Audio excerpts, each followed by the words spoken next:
Aloha, Commanders, and welcome to Later Tonight with Dr. Iron Chef, hosted on Aloha Dis. Please be sure to follow on Twitch and subscribe on YouTube for all the latest content. Today we discuss the new patch notes from Star Trek Fleet Command. Section 31, Part 1. They've dropped some serious hints about cool new features and a storyline that has me hooked already, especially this whole Apex Shred thing. Yeah, there's a lot to unpack here. For starters, you're going to love the amalgam being added to the independent archives. Remember that quality of life feature they introduced last patch? This is a huge addition to that. Okay, hold on.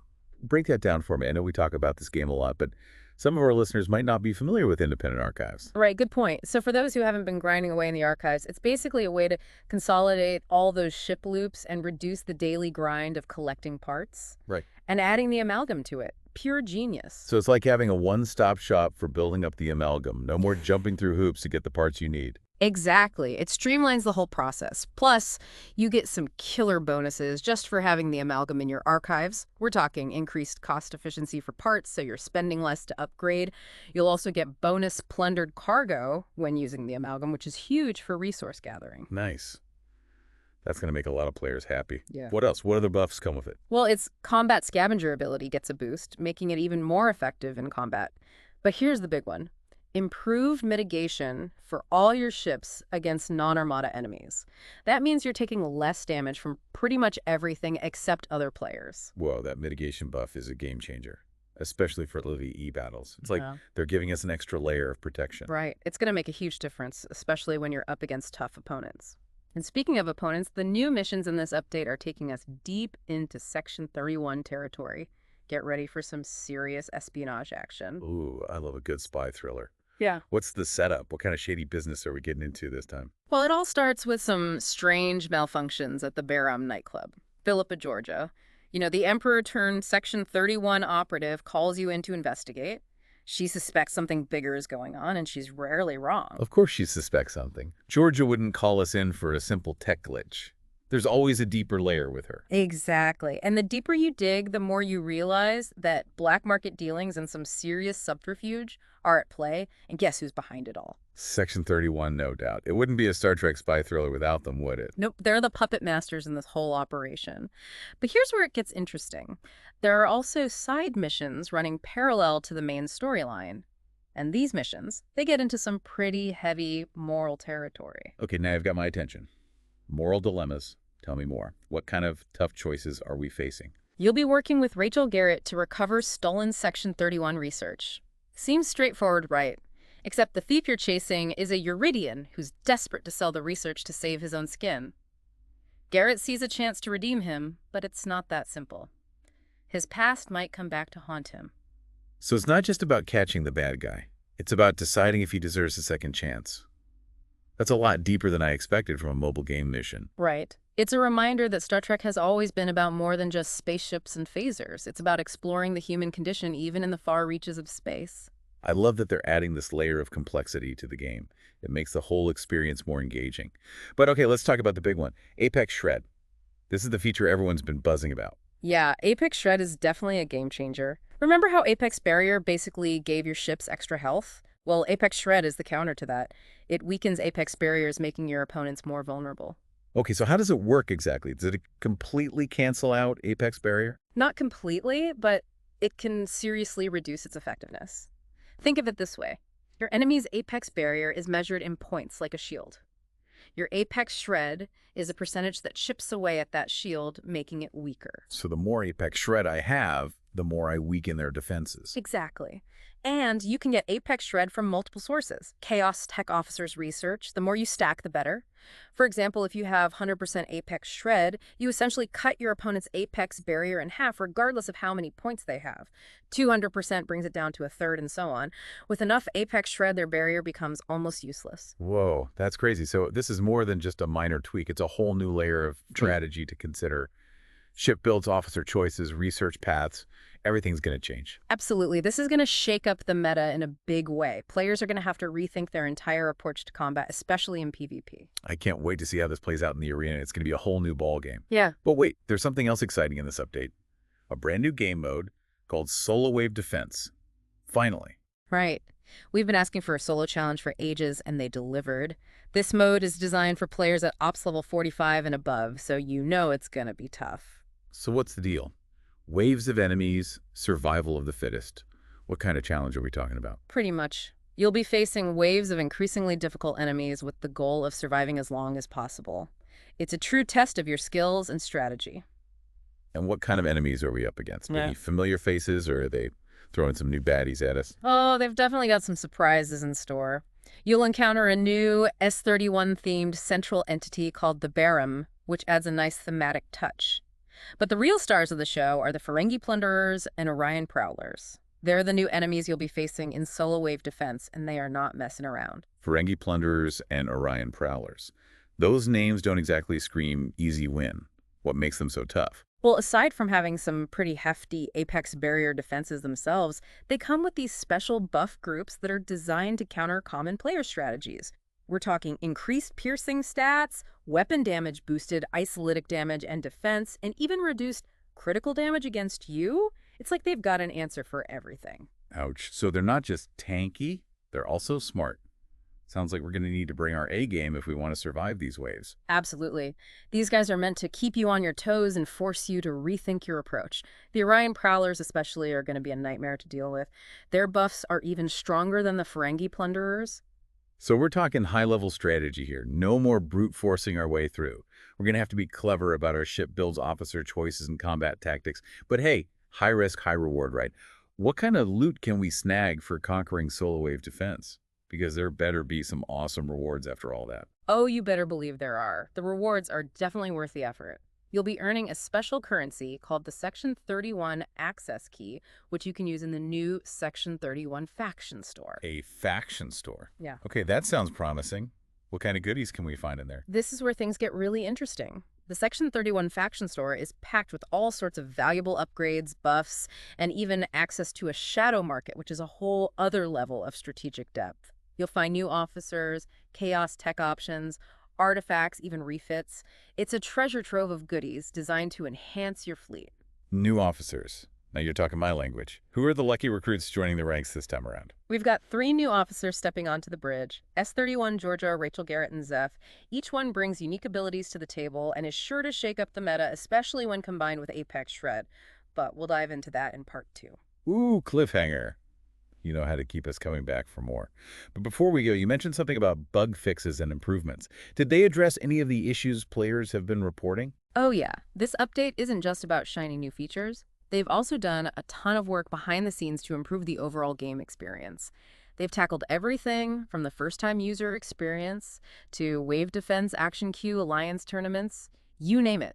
They've even addressed some visual glitches in the system view, which always bug me. They're really listening to the community and making the game better for everyone. That's awesome to hear. It's great to see that they're not just throwing new content at us. They're actively listening to feedback and making the game more enjoyable. Exactly. It shows that they care about the player experience and want to make the game as polished as possible. But that's a whole other conversation, and we're just getting started with this deep dive into the Section 31 Part 1 update. I'm already excited for Part 2. We'll break down those new officers, dive deeper into the shadow market, and explore the strategic possibilities of Apex Shred. It's going to be an epic ride. You know it. All right, Commanders, let's jump right back into this massive Section 31 Part 1 update. Before the break, we were just about to dive into the juicy details about the new officers. You know, the ones that'll be tearing up the meta with their Apex Shred synergy. Right. We've got 3 new faces joining the bridge crew. S31 Georgia, Rachel Garrett, and Zeph. Each one brings something unique to the table, and they're all designed with Apex Shred in mind. It's like they were made for this update. Okay, let's start with S31 Georgia. I mean, she's a legend in both universes. What can she do in Fleet Command? Think of her as the queen of Apex Shred, especially in PvP combat. Her officer ability increases your Apex Shred against non-Armada enemies, which is basically everyone you'll face in the arena. Yeah. And her below-deck ability. That gives you an extra Apex Shred boost, specifically against other players. Hold on, I got to make sure I'm understanding this right. Below deck ability, for those who might not be familiar, could you break that down? Sure thing. You know how each officer has an ability they use in combat? That's their officer ability.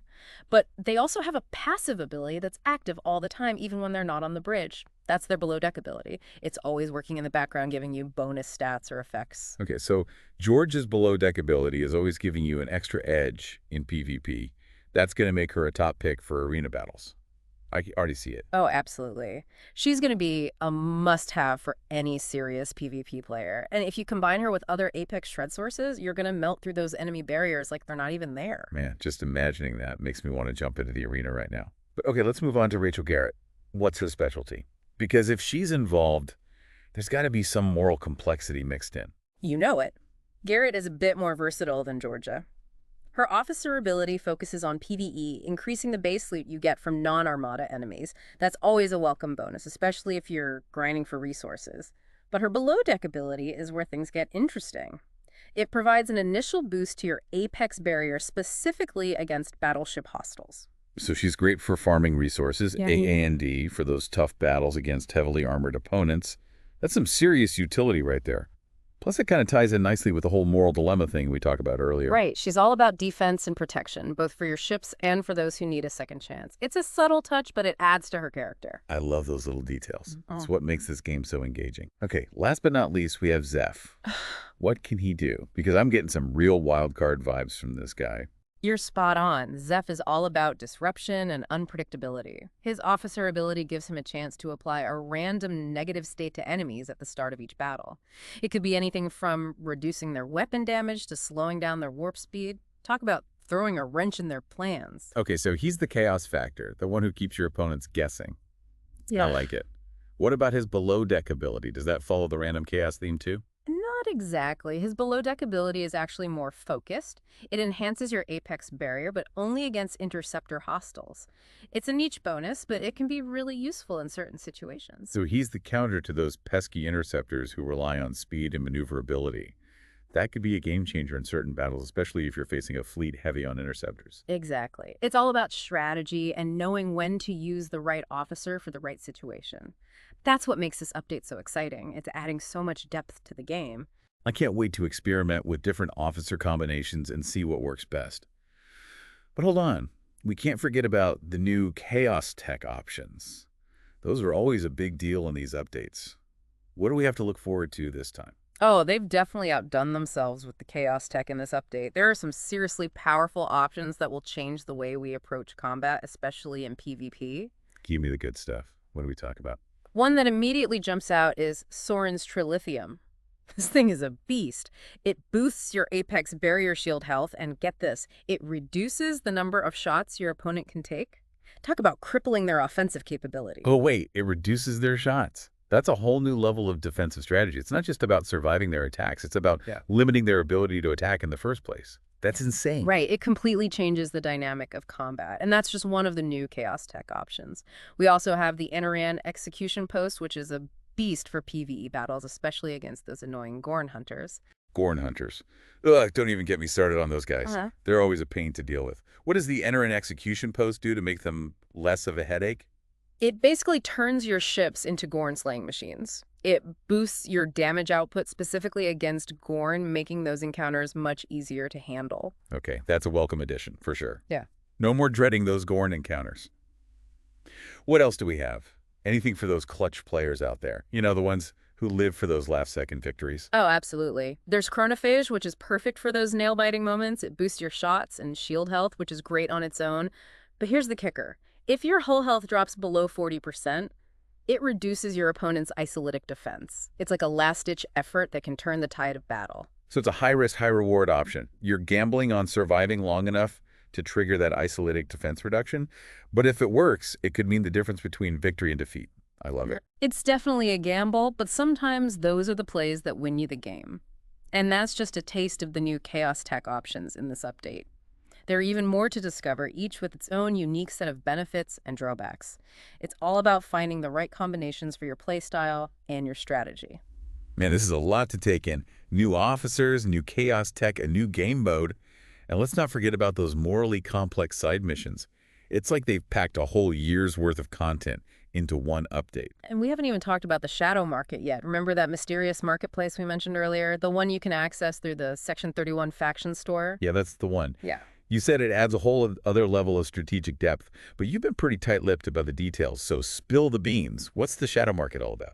Well, it's all about resource management and flexibility. It gives you more control over your resources by letting you convert ship parts for different ones. Say you've got a ton of battleship parts, but you're really trying to build up your interceptor fleet.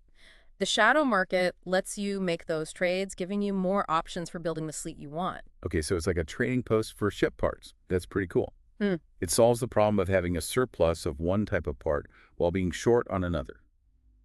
What else can you do in the shadow market? It also offers better cost efficiencies for both Terran and Section 31 transactions. Basically, you're getting more bang for your buck when you're upgrading or buying stuff related to those factions. It's all about optimizing your resources and making the most of what you have. This is starting to sound like a whole other deep dive on its own. There's so much to explore with the shadow market and how it impacts resource management and fleet building. Right. It's a game changer for those who are serious about min-maxing their gameplay. And it's just one piece of this massive Section 31 update. This update really does have something for everyone.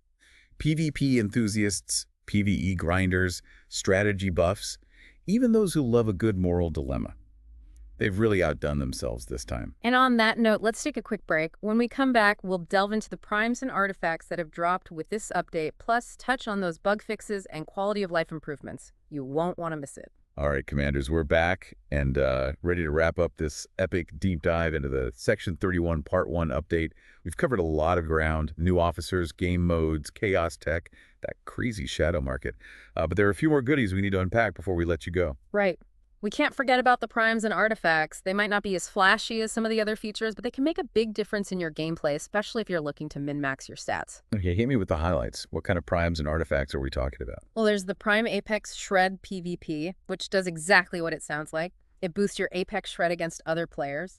If you're serious about dominating the arena, this is a must-have. So it's like the cherry on top for those Apex Shred builds we were talking about earlier. Stack that on top of George's abilities and some well-chosen chaos tech, and your opponents won't even know what hit them. Exactly. It's all about synergy and maximizing your effectiveness. And for those who are more focused on building up their base and resources, there's covert procurement. Covert procurement, what does that one do? It improves your cost efficiency for upgrading buildings. So if you're tired of spending a fortune on those upgrades, this artifact can save you a ton of resources. Nice. That's always a welcome bonus, especially in the later stages of the game when those upgrade costs start to get really steep. What else? Anything else that stands out? There's also encrypted Section 31 credits, which is a simple but effective artifact. It grants you a daily claim of S31 credits, which you can use in the Section 31 faction store to buy all those goodies we talked about earlier. So it's like a little daily bonus to help you keep up with the Joneses. I like it. It's always nice to get a little something extra just for logging in. Right. It's a small reward, but it adds up over time. And speaking of small rewards adding up, let's not forget about all the bug fixes and quality of life improvements they've packed into this update. They might not be as exciting as new features, but they make a huge difference in the overall gameplay experience. You're telling me. Remember all those annoying glitches and issues we used to complain about? It seems like they've addressed a lot of them in this update. They really have. They've tackled everything from the first-time user experience to wave defense, action queue, alliance tournaments, you name it. They even fixed some of those visual glitches in the system view that were driving me crazy. It's clear they've been listening to the community and taking our feedback to heart. It's great to see that they're not just focused on adding new content, but also on making the existing content more polished and enjoyable. It shows that they're committed to making this game the best it can be. Exactly, and that's what makes this update so impressive. It's not just about the shiny new features, it's about the attention to detail and the commitment to quality. They've really gone above and beyond to deliver a truly exceptional gaming experience. This has been an incredible deep dive, and I have to say I'm even more excited about this update now than I was before we started. They've really outdone themselves this time. I agree. This is more than just an update. It's a whole new chapter for Star Trek Fleet Command. It's got something for everyone, whether you're a hardcore PvP player, a dedicated PvE grinder, or just someone who loves exploring the Star Trek universe. It's a must-play for any fan of the franchise. Well said. All right, Commanders, that's it for our deep dive into the Section 31 Part 1 update. We've covered everything from the new features and game modes to the bug fixes and quality of life improvements, but there's still so much more to discover, so fire up your engines and get out there. The galaxy awaits, and it's time to make your mark. And don't forget to check out the full patch notes for all the nitty-gritty details. There's a ton of information we couldn't cover in this deep dive, so be sure to give those a read. Absolutely. And be sure to follow Dr. Iron Chef on Twitch and subscribe to Aloha Dis on YouTube for all the latest Star Trek Fleet Command content. Mahalo for joining us.